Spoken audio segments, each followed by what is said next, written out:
Umeshawahi kujiuliza kwa nini unavuna ndizi zako vizuri kabisa, lakini faida inayeyuka kabla hata haijafika sokoni? Hilo, ndugu mkulima, ni tatizo la upotevu baada ya kuvuna. Linatuumiza wengi kimya kimya. Sasa leo tutaangalia jinsi unavyoweza kulinda jasho lako na kuhakikisha kila senti ya faida inabaki mfukoni mwako. Hebu itazame hii picha vizuri. Hii picha inaonyesha wewe. Inaonyesha matunda ya kazi yako ngumu. Yaani, umewekeza kila kitu, muda, nguvu na pesa kwa karibu miezi 9.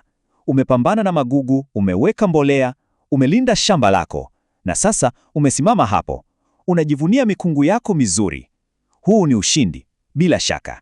Lakini, je, vita imeishia hapa? Hapa sasa ndipo ukweli mchungu unapokuja. Tafiti zinaonyesha kitu cha kushtusha. Hadi 40% ya ndizi tunazovuna hapa Tanzania zinaharibika au zinapoteza ubora kabla hata hazijamfikia mnunuzi. Hebu fikiria hilo, 40%, yaani ni karibu nusu ya jasho lako lote linapotea hewani. Okay, hebu tuichimbue hii takwimu kidogo. Hii 40% ina maana gani hasa kwa mfuko wako? Hii sio namba tu kwenye karatasi. Hii ni pesa halisi, ni kodi ya nyumba, ni ada ya shule, inayoyeyuka kutoka kwenye biashara yako. Ngoja nikupe mfano rahisi ili uone ukubwa wa tatizo. Fikiria umevuna mikungu 10, mikubwa, mizuri, yaani ya kuvutia. Sasa chukua mikungu 4 kati ya hiyo na uitupe. Ndiyo, uitupe kabisa jalalani. Inasikitisha, si ndio? Basi ndiyo hasara tunayoizungumzia hapa. Ni kama bomba linalovuja pesa zako taratibu bila wewe kujua. Najua unajiuliza, sasa hii hasara yote inatoka wapi? Jibu linaweza kukushangaza. Sio kwamba hukulima vizuri, la hasha. Tatizo linatokana na makosa madogo madogo sana ya kiufundi ambayo wengi wetu tunayafanya bila hata kujua. Vitu vidogo vinavyopoteza pesa kubwa. Kwanza kabisa, tunavuna ndizi zikiwa zimekomaa kupita kiasi. Hii inamaanisha zinaanza safari ya kwenda sokoni zikiwa tayari zimeshaanza kuiva. Kwa hiyo, hazidumu. Pili, tunazibana kwenye magunia. Ule msongamano unasababisha michubuko ambayo baada ya siku 1 au 2 inageuka madoa meusi na kushusha bei papo hapo. Tatu, kuziacha juani. Joto kali linaharakisha uivaji, linazifanya zilainike na kuharibika haraka sana. Na 4, jambo dogo tu kama kudondosha mkungu wakati wa kukata linaweza kusababisha majeraha ya ndani ambayo huyaoni kwa macho, lakini yanaharibu thamani ya ndizi yako kimya kimya. Na hapa sasa ndipo tatizo linakuwa kubwa zaidi. Yale masoko yanayolipa bei nzuri, tunazungumzia supermarkets, hoteli kubwa na hata wafanyabiashara wa nje, hawanunui ndizi zenye kasoro. Wanataka ndizi safi, zenye muonekano wa kuvutia. Ndizi yako ikipata mchubuko mmoja tu mdogo, tayari bei yake imeshuka au imekataliwa kabisa. Hebu tuangalie hapa ili tuone tofauti. Ndizi za daraja A, zile ambazo ni safi kabisa, bila doa, bila mchubuko, hizi ndizo zinazokwenda kwenye masoko ya juu kwa bei ya heshima. Lakini zile za daraja C, ambazo zimepata yale majeraha tuliyoongelea, hizi zinaishia kuuzwa kwa bei ya kutupa kwenye masoko ya kawaida.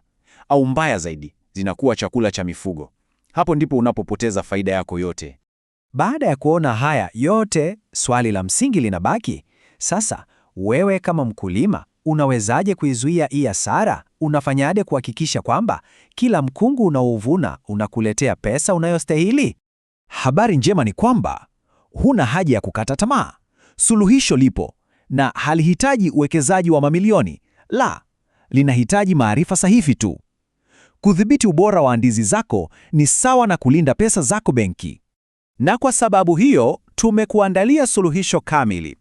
Huu hapa ni mwongozo wa kilimo cha ndizi Tanzania.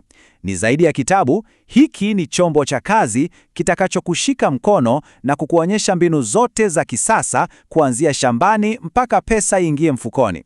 Sasa, ndani ya mwongozo huu utajifunza hatua kwa hatua jinsi ya kuvuna bila kuumiza mkungu. Utaona njia bora za kisasa za kufungasha ndizi ili zifike sokoni zikiwa kama zimetoka shambani sasa hivi. Utapata mbinu za siri za kutambua na kufikia yale masoko yenye faida kubwa. Kimsingi, utajifunza jinsi ya kuziba kila mwanya mdogo unaovujisha faida yako. Sasa ni wakati wa wewe kufanya uamuzi. Ni wakati wa kuacha kukubali hasara kama jambo la kawaida na kuanza kulinda jasho na uwekezaji wako. Thamani halisi ya maarifa yote yaliyoko ndani ya mwongozo huu ni shilingi 95,000. Lakini sikiliza vizuri, kwa sababu tunataka kukuona ukifanikiwa, kwa ajili ya wateja 99 wa kwanza tu, tunatoa ofa maalum ya shilingi 29,000 tu. Hebu fikiria, ni kiasi kidogo sana ukilinganisha na mamilioni unayoweza kuokoa kwa kutumia mbinu hizi. Kupata mwongozo wako ni rahisi sana. Fuata hatua hizi 3 tu. Hatua ya kwanza, lipia shilingi 29,000 kwa M-Pesa kwenda namba, naomba uiandike, 0763 071 007. Jina litatokea Daudi Mwakalinga. Hatua ya pili, piga picha ule ujumbe wa muamala na utume kwenye WhatsApp ya namba hiyo hiyo, kisha andika na barua pepe yako. Hatua ya tatu, tulia na ndani ya dakika 5 hadi 10 utapokea mwongozo wako kwa njia ya PDF moja kwa moja kwenye email yako. Nitarudia namba 0763 071 007. Na ili kuondoa wasiwasi wowote, tunakupa ahadi yetu. Tuna uhakika 100% na thamani iliyo kwenye kitabu hiki. Ukikisoma na ukahisi hujajifunza chochote kipya kitakachokusaidia kuboresha biashara yako, tuambie. Tutakurudishia pesa yako yote bila kuuliza swali hata moja. Yaani, hatari yote iko upande wetu. Alafu kuna ziada. Kumbuka, vita dhidi ya upotevu huanzia shambani. Ndizi zinazotokana na miche bora ya tissue culture, yani ile ya maabara, zina ganda gumu na zinakaa muda mrefu zaidi sokoni bila kuharibika. Kwa hiyo weka oda yako ya miche hii kutoka kwetu ili uanze na msingi imara tangu mwanzo. Sawa, sasa nimeongea mimi vya kutosha. Ningependa kusikia kutoka kwako, kwa sababu najua hizi changamoto ni halisi na zinatugusa wengi. Hebu niambie kwa uaminifu kwenye sehemu ya maoni hapo chini. Je, imeshawahi kukutokea ukapata hasara ya ndizi kuiva au kuharibika njiani kabla ya kufika sokoni? Labda kwa sababu ya usafiri au wateja kuchelewa? Ilikuwaje? Tueleze uzoefu wako. Inaweza kumsaidia na mkulima mwingine.